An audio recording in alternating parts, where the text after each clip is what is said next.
Welcome to the Meeting Underground. Today we're going to talk about 3 new releases that we just put out in the recent time since the last episode. And the title of this episode is called Brand New Old Songs. The subject of this idea was first introduced back in Season 2, Episode 7. Yeah. And we got in a conversation about this just the other day. Yeah, so we kind of touched on an aspect of this, I guess. The idea of doing it. Yeah, of reworking songs or remixing in the many different ways that can be taken, or reinventing a song, making it different, starting over. And part of the show is to encourage artists to try things and to experiment, to work with things.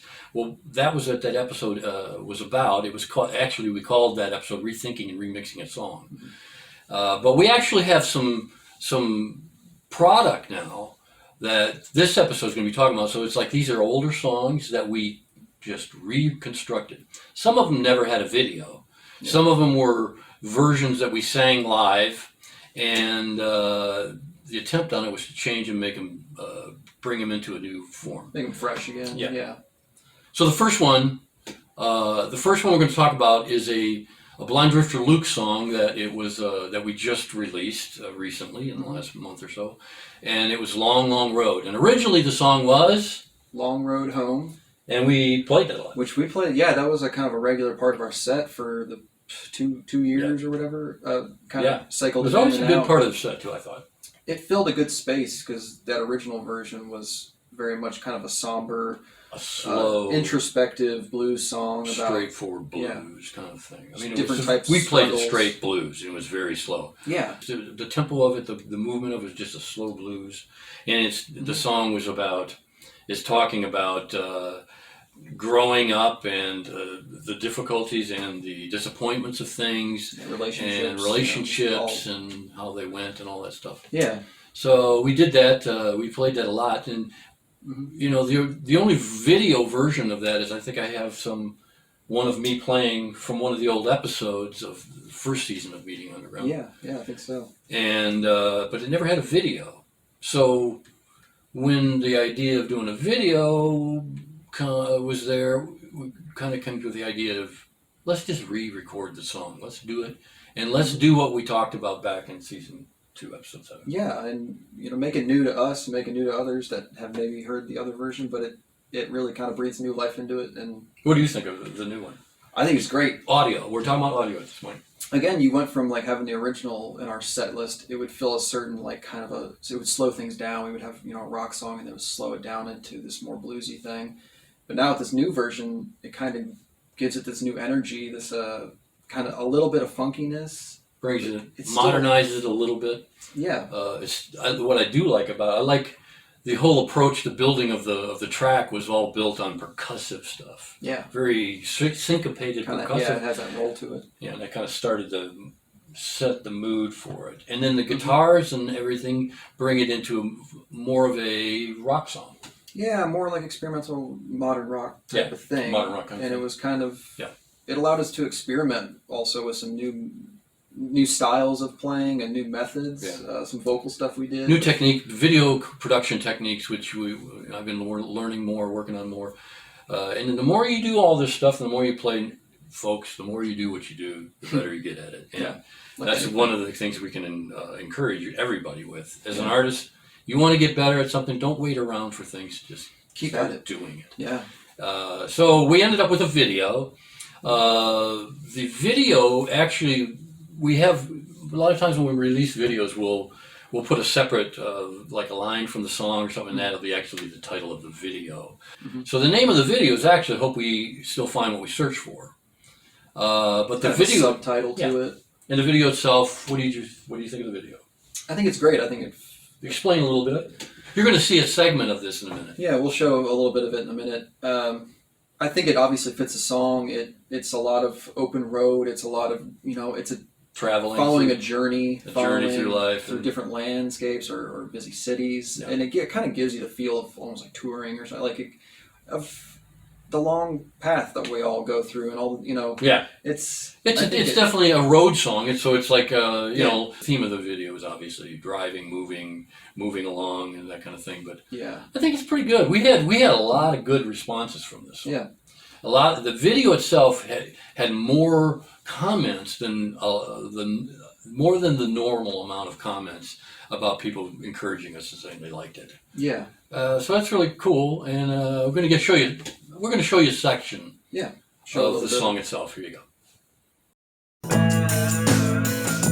Played as a child, heart filled with hope, dreams running wild, no ending of rope,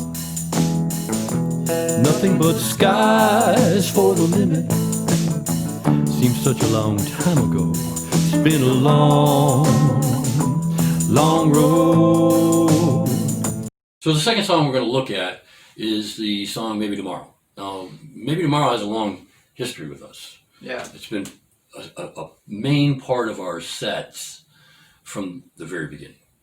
Any thoughts about it? It's always been one of my favorites. I mean, the original version we did, it had this cool funkiness to it that was always fun to play. Well, it's kind of a blues shuffle, and the song itself always seemed to kind of be a good spot in our set. And yeah, it kind of again, like I always talked about in the last song, it had served a certain place. This served more of it brought some energy to the set. And this funkiness, this whole different dimension of things. The song itself started from a riff, a guitar riff that originally was and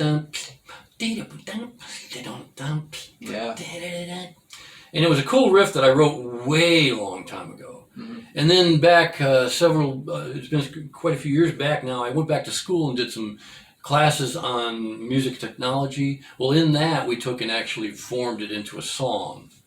And then we began playing it. The original recording of this was from back in those times. I recorded in a studio, in a school, and it was done with a lot of Fruity Loop, which was a sequencing kind of program, a digital sequencing program. So some of you know what it is. Yeah, it's still around. That was the whole song was kind of built with that around that guitar riff, Mm-hmm. and it's a funky kind of soulful thing.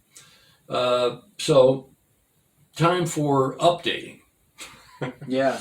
So the new version of it is it's in a lot of ways it's like a long road. It's got a syncopated drum percussion that we began building with.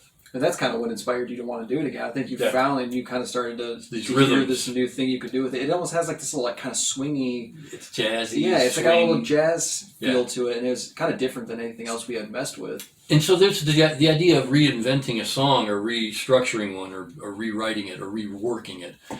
One of the things you do is you find new kind of patterns, drum, and it shifts the feel of the song, and then you fit the song into that new feel and you come up with something completely different. It's really interesting to do. I encourage people to try it. It actually, as it unfolds, it changes more than you expect it to, but in interesting, cool, fun ways. And then when you're producing that and working it, tracking it, you just follow it and kind of say, okay, don't go by the old preconceived idea, but let's do something new. Don't force anything. So I love the audio on it. Mm-hmm. And then we did a video. The video actually was done back here in October, just before the Halloween season, and so we did a combination of this video and another video. You want to talk about the other video? Oh, the Murder Crows video. We never had a really good video for that. Yeah, so I know we wanted. We didn't change the audio. Yeah, same original audio for Murder Crows, but we decided to go back, and with Murder Crows being this kind of song, it is kind of this crows and It's all that. got this kind of dark feel to it. Just So we made symbolism. Murder of Crows into almost like a seasonal Halloweenish kind of thing, dark, mystifying, mystery, suspenseful, and so we used that kind of video. And then we was working on Maybe Tomorrow, and the funny is that Maybe Tomorrow's the video ended up being a sort of a sci-fi, nostalgic thing. You stumbled upon this footage of this girl doing dancing with a baton, twirling it around her back, and she's standing in front of an old car, like in the 50s or something. It's from an old monster-ish movie. Yeah, and the guy's working on his car under the hood, and she's just dancing away. So her moving on this thing goes so much with this new rhythm that Maybe Tomorrow has, that it was interesting. And the end result is, it looks like she's dancing to our song. It's too perfect for the rhythm of the song. It's just like this. Then it goes into this public domain H.G. Wells movie, Things to Come. And it's all sci-fi, and it's about, I think it's something about Earthlings leaving the planet because they have to leave because of destruction. Yeah. So all of the transition of that really seemed interesting because as you watch the video, which you can, it does seem quite relevant to certain things about the quarantine and certain things about the times we're in. The modern times, and everything we're going through. So it's got the horror aspect of it is something that touches on something maybe that's like a little too real. It's a little heavy, but it's displayed in a pretty lighthearted way. It's nothing too burdening.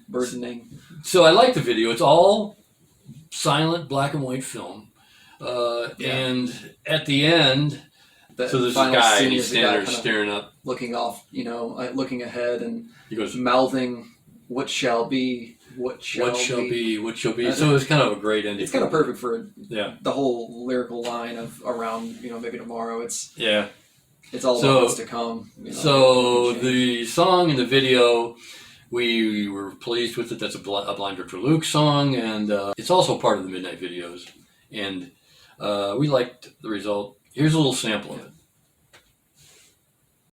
Maybe tomorrow, maybe tomorrow,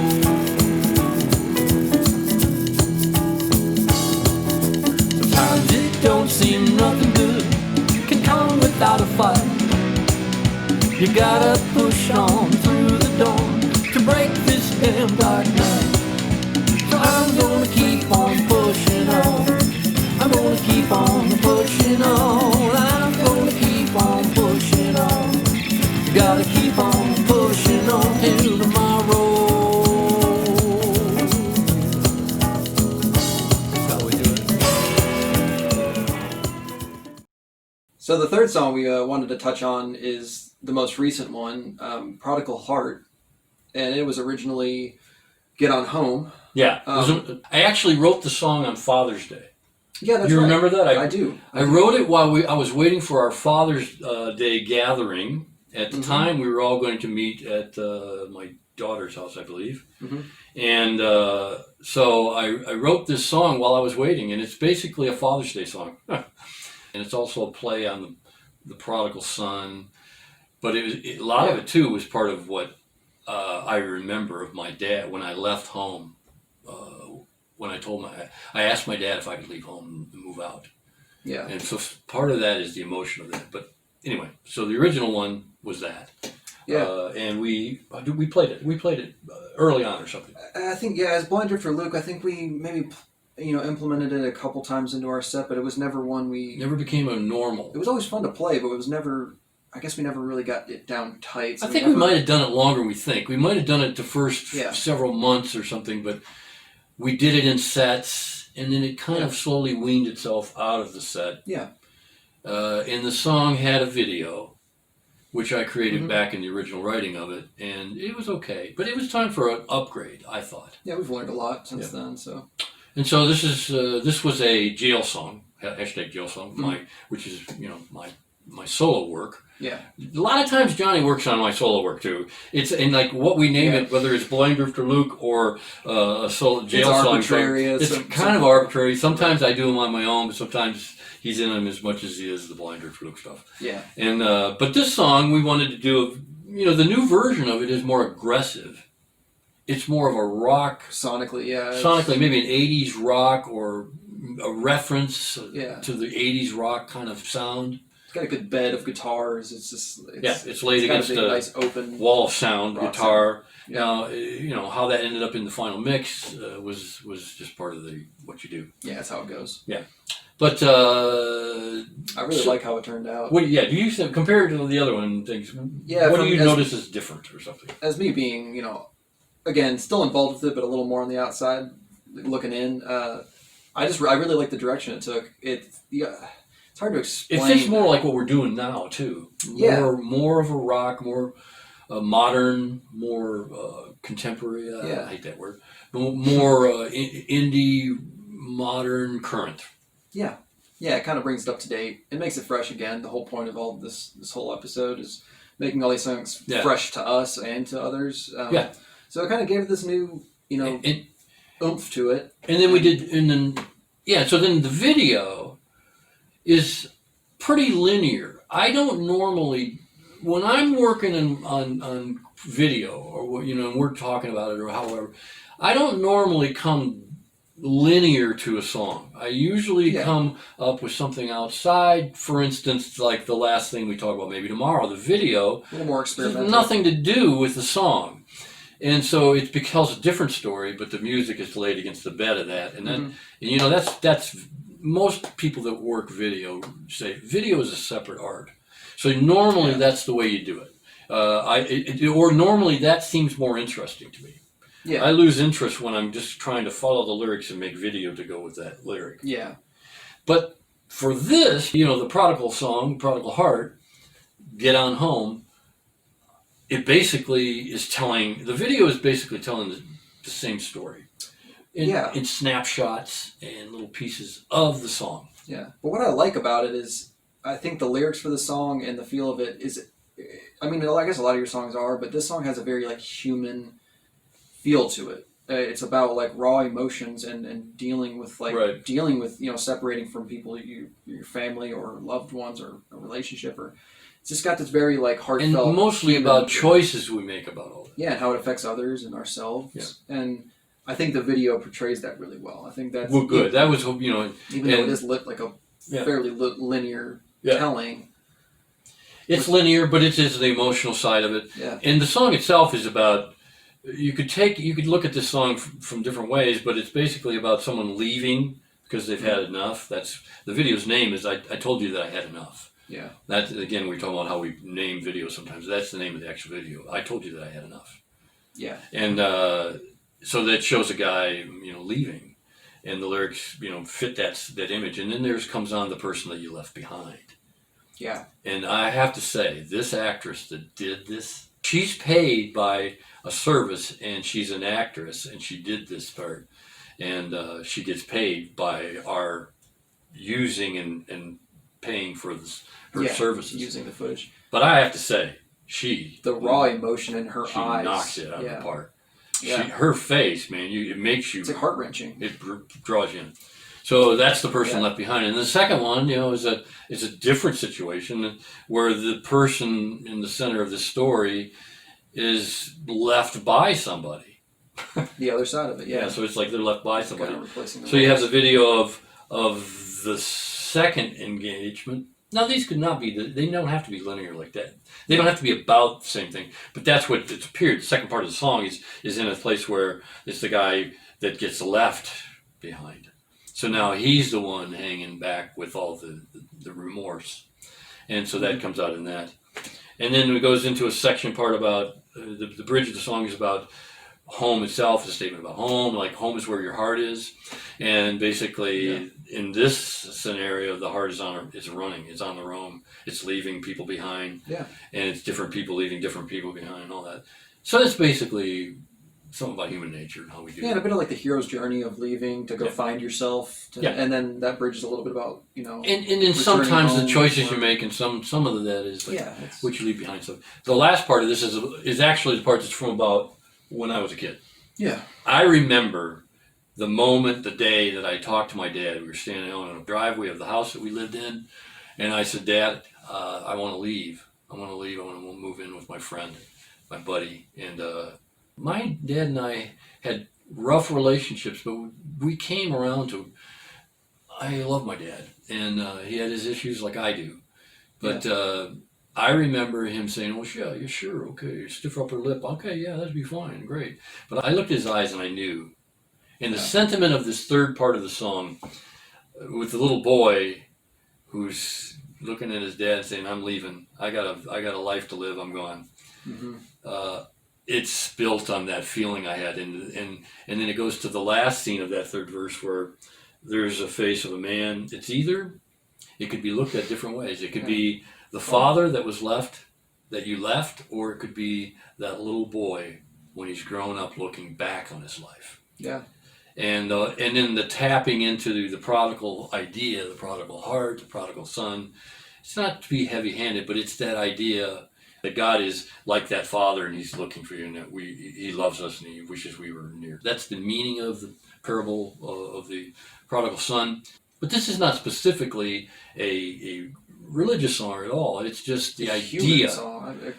And from different angles, different looks, and stuff like that. So, end product, what did you say? I think it came out great. I really like the video, and I think the sound, the sonically in the song, it's got a great big sound. I love, some of the experimenting you did with some of the lead parts throughout all three of these. Getting a little more experimental and getting your chops out a little bit and kind of exploring some deeper lead stuff, which is really cool. I like it on all these. I think it came out great overall. Well, here's a little segment. Yeah. And then we'll be back to wrap up the show. Get on home. Get on home to me.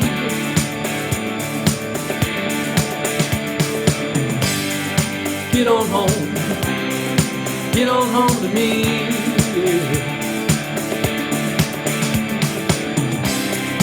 Home is where the heart is, and this heart is on the road. Just a minor complication. Just a minor complication. It's a minor complication. Someone's left alone. There we go.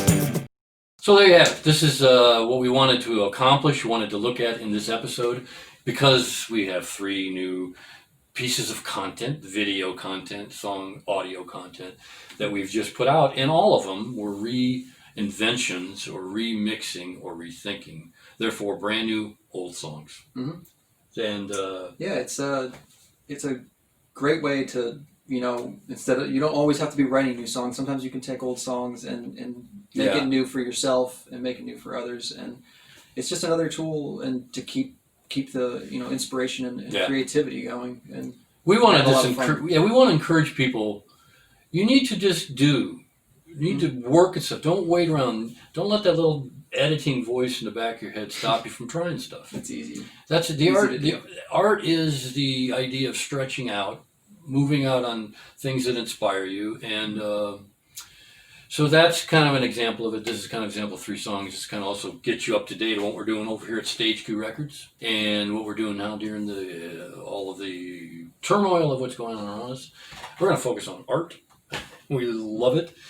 Also want you to know that you can follow and find us on several platforms now. Our music is on YouTube at THRU Records. It's also on Facebook, and we have 3 different Facebook pages. One is at Blind Drifter Luke, one is at John Ed LaFave, one is at THRU Records, all on Facebook. We're also on Instagram at John Edward LaFave, and also we're on THRU now, which is an audio-based, artist-based audio thing. Yeah, and really cool. You can find us at THRU, and you can find us on several other platforms. But we're also looking at expanding into different markets. Yeah. We'll let you know, keep you up. Thanks for joining us. Yeah, thank you. We really appreciate it. Thanks.